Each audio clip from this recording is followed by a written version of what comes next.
Welcome back. We're talking about diversity in our community, and we welcome Matt Frank, our community development from Schaumburg Village. Matt, can you tell us a little bit about the village? Sure. Historically, Schaumburg was a farming community settled by Germans back in the 1840s, and we remained predominantly a quiet rural community until the 1950s. And then with the advent of O'Hare and the expressways coming, it really turned us to think about bigger, larger plans. And so we remained growing quickly as a suburb in the 60s and 70s, but pretty much a white community. In 1980, 95% of Schaumburg's population was white. But when you go to 2000, only 74% of that population is white. So we've become a very diverse community in a short amount of time. So with that brings new opportunities for the community to work together and make us a better community in the Chicagoland suburbs.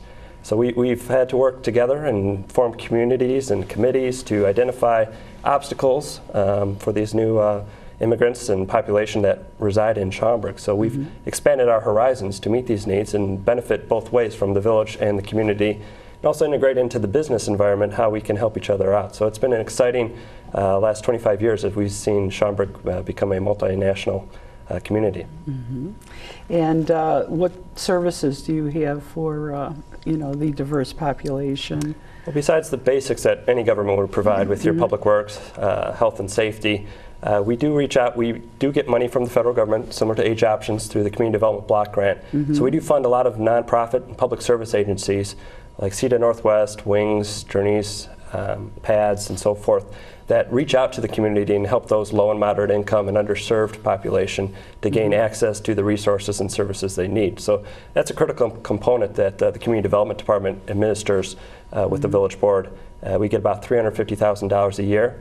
And we also work closely with the Transportation Department to provide transportation services to those who may need those, whether it's through a dollar ride transportation network or a subsidized cab fare going to a doctor's appointment, those type of things. So there's a wide range of options out there that the village does offer. And if somebody did need transportation, they could come to the village? They come to the village, check online, or it's easiest to dial 311. There's an operator available 24 hours a day, and then they can connect you or put you in contact with the appropriate person for those type of services and needs. Do you have many immigrant businesses in Schaumburg? We have a wide range of services, actually, and we actually got a grant from the Chicago Community Trust a couple of years ago to partner with our local Chamber of Commerce, the Schaumburg Business Association, to focus on the Southeast Asian population and their businesses and try and get them more integrated into the community. So that was a 3-year project, and we worked closely with those chamber and business folks, the local restaurants, the businesses, financial, insurance, medical industries, to figure out ways that they can participate more closely with the village. And we actually got a few of their members to step up and be members on our Committee on Aging, Board of Health, and also through the Schaumburg Business Association became Board of Directors on those different events. So it's been a very successful launch, and we hope to continue that with other populations in the area. So as the immigrants join government and get involved, in other words, they feel more comfortable in the community because they become more part of it. Is that Absolutely. Yeah, it's trying to break down those barriers and the fears that they may have about government, and we are here to help and serve our residents and businesses, and it's a great opportunity to get to know the community at a bigger level and make those connections and relationships to build stronger relationships with members of the community. So if an immigrant wanted to start a business, they would come to the village and talk to what department? They could start with me at the Community Development Department. I could put them in touch with our Small Business Development Center out of Harper College, the Illinois WorkNet Center out of Arlington Heights. There's lots of resources and connections that we can work with. And I'd also encourage the Schaumburg Business Association. They have over 700 members of the business community that range from your small printer to your insurance guys to Motorola and Woodfield Mall. So there's lots of opportunities there. And it's about building that network and relationships to make it a successful venture. And do we have any questions from our audience? I have a question about what would be offered to people who are here from other countries, who are probably professionals. I see many people from the community that come to our library and They are doctors, they are nurses, they are engineers, and because of their poor English skills, they're left without work. I'm wondering if there's any kind of a program where you could actually match someone who speaks Polish or Serbo-Croatian to businesses in the community where that language is spoken, so that there may be jobs for them during that interim before they're actually learning the English language. Sure. Yeah, and as we work with some of our larger employers, obviously they're becoming much more diverse, and the need may be there for that niche to serve as that translator or the bilingual speaker there. So it's trying to reach out. The Illinois WorkNet Center does some of that services where they'll do the matchmaking to identify those needs. They have job boards and what's available and what the employers are looking for as well. So we do try and work closely with them over there at the Illinois WorkNet Center, as well as the Schaumburg Business Association with the Southeast Asian group is trying to reach out and identify opportunities for folks as they get acclimated with the Chicagoland area, find those resources and options that may work. Do you have any plans for fairs or anything of that nature in the summer? We're working on a job fair over at the YMCA. We held one at the library about a year and a half ago that was very well attended through the Illinois WorkNet Center and the library folks. So they do rotate that throughout the northwest suburbs. They just had a Career and Resource Center fair over at Forest View.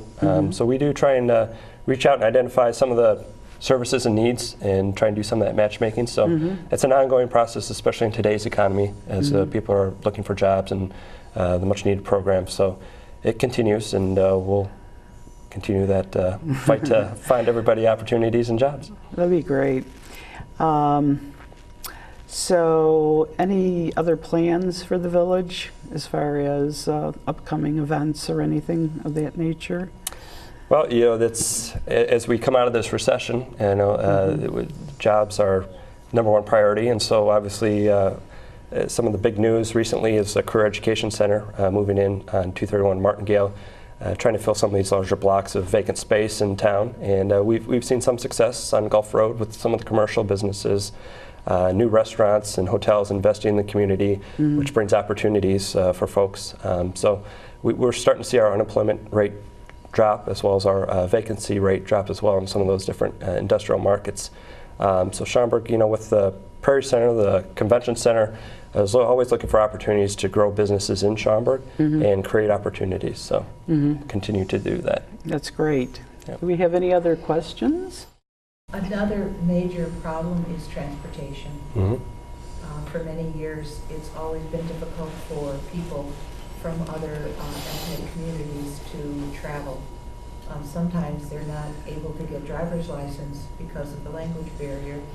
And then the opportunities at the community colleges and night classes over at Conan to learn English or coming to the library, there's no way for them to come.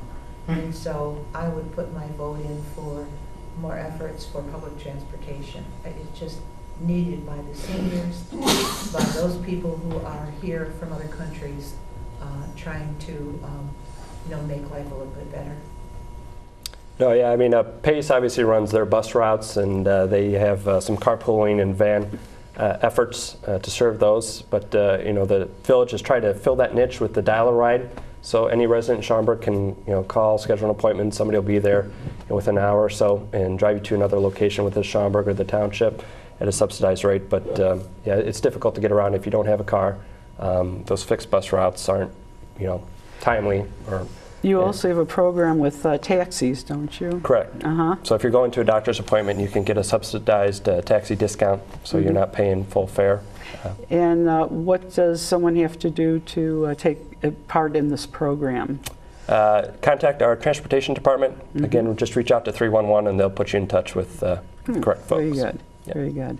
Do you have any language programs at the village, or? The village doesn't. We have some folks who speak different languages that can assist residents, but we rely on the library and local schools to provide some of those services and programs. Right, because I know when people come to the village for different services, I was wondering if you had any multilingual people employed there as well. We do have a few, yeah. Mm-hmm. We have a resource that we can reach out to if the need arises. Very good. Yeah. You know, seniors and diversity are becoming more and more prevalent in the community, so it's going to require more and more thought by our policymakers and service providers to meet those needs in the Schaumburg area. So in other words, if somebody has a need, they could come to you and express, you know, what they're looking for, and then if there's enough people in the community that have the same need, Sure. then those are investigated and tried to. Yeah, and we have over 30 different boards and commissions through the village government that identify from health and human services to police and fire to aging, and Karan's work over at the barn, that you know, we can tackle some of those issues and bring it before our village board for discussion and opportunities to implement any programs and changes. Very good. And the police department too, do they have any multilingual police officers? They do. You know, they that's do. been become more and more of an issue, and Excellent. yeah. Well, thank you very much. Thank you. I'm sure that we've learned a lot about the services provided for our diverse population. And I want to say that I'm proud to live in Schaumburg because this is a community that really works. And we're proud to have all of you here. Thank you, our audience members. Thank you, our panelists. And for the great questions and ideas. And as always, if our seniors want to join us for lunch at the barn, call Karen at 847-524-7496, and we look forward to seeing you soon. Bye-bye.